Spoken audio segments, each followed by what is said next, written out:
नमस्कार मित्रों, बेशक ही ईरान वर्सेस अमेरिका का युद्ध चल रहा हो, लेकिन इस युद्ध से पूरी दुनिया पर बहुत ज़्यादा प्रभाव पड़ने वाला है। और जिस तरह से हमारे भारत के ज्योतिषाचार्यों ने जो भविष्यवाणी की थी वो कहीं ना कहीं सच होते हुए नज़र आ रही है।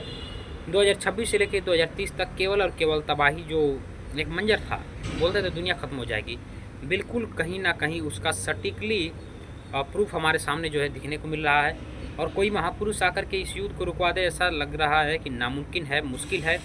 और मुझे जहाँ तक लगता है कि बहुत ज़्यादा मुश्किल है। और कोई आकर रुकवा दे तो मैं बहुत बहुत उसका जो है कि धन्यवाद करूँगा। लेकिन अगर युद्ध न रुके तो भी एक तरह से सही है, क्योंकि इसमें अमेरिका जैसे देशों का बर्बाद होना ज़रूरी है, जो देश के जो दुनिया के लिए घातक हैं। और उन आतंकवादी संगठन जो इजराइल को मारना चाहते हैं उनका भी बर्बाद होना ज़रूरी है, ताकि विश्व में शांति बन सके, विश्व में लोग देखें कि युद्ध का परिणाम क्या होता है। लेकिन युद्ध का परिणाम सबसे ज़्यादा असर पड़ रहा है उन देशों पर जिनका इससे कोई लेना देना दूर दूर तक नहीं है।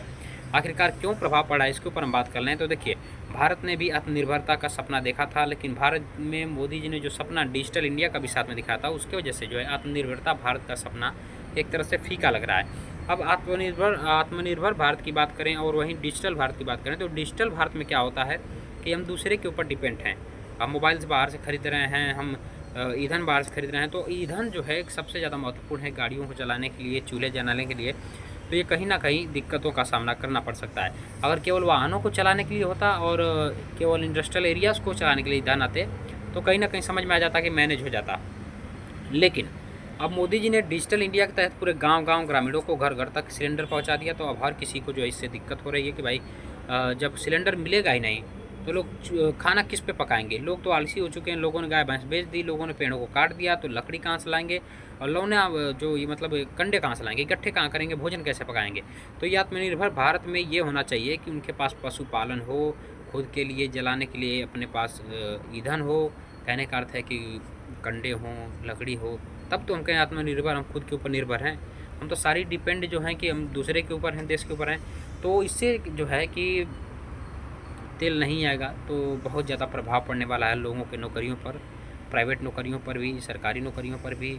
और हर काम जो धीरे धीरे ठप होने वाले हैं इसके वजह से। तो हो सकता है कि इसके लिए जल्द से जल्द भारत को तैयार होना पड़े, जिस तरह से चीन तैयार हो रहा है।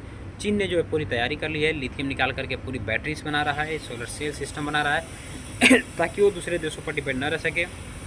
भारत सरकार को चाहिए कि जितना जल्दी हो सके ट्रांसपोर्ट को इलेक्ट्रिक द्वारा जोड़ दिया जाए, लाइट द्वारा जोड़ दिया जाए, गाड़ियों को बिजली करंट से जोड़ दिया जाए 50% गाड़ियों को। तब जा कर के कहीं ना कहीं भारत बदलाव की तरफ जाएगा और जो आत्मनिर्भरता कहते हैं उसकी तरफ।